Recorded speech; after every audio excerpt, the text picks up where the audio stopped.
I think it's a little bit riskier to fly than it would normally be, simply because there's this pandemic out there that's highly contagious. I still wouldn't be put off from flying. If I had a flight coming up, I would just make sure I took my necessary precautions, did everything I could, and I know that would reduce the risk. I think the main action that they took was really cleaning the aircraft, not just doing that, let's wander on down the aisle and see if there's some visible trash to pick up after each flight. The aircraft are really kind of sanitized. There's this kind of a fogging type process that they do that it sanitizes, it really cleans up, it really kind of disinfects the aircraft. And even just doing that once a day is more than what they were doing. It's definitely good to be mindful of your destination for a couple of different reasons.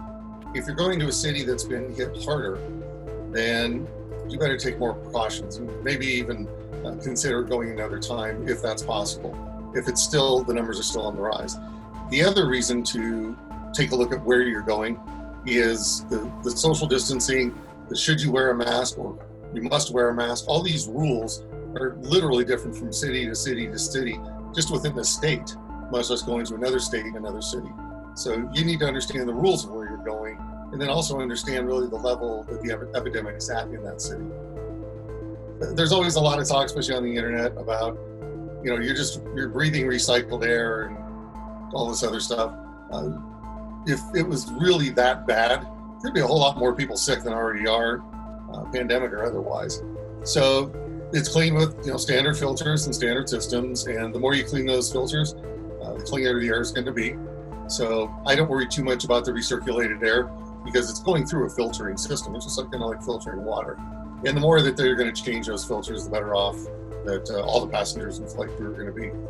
I think that's something important to remember too, is the airlines, they're of course worried about the passengers and their health and safety, but also they have pilots and flight attendants that their flight crews on board. And they need to worry, they're breathing the same air. So they need to worry about the flight crew and flight attendants as well. And they want to make sure those people are healthy. In general, it's the aisle seat. And that's just from an aviation safety perspective. There's all sorts of statistics that say, if you sit in the front, versus the back, versus the left, versus the side, whatever. I look for access. The less people I have to crawl over to get out of the plane, typically that's the safer I'm going to be. So for me, I think exit row aisle seat is probably about the safest.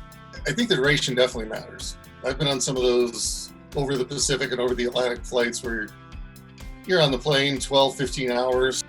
I think just after several hours, people start to relax.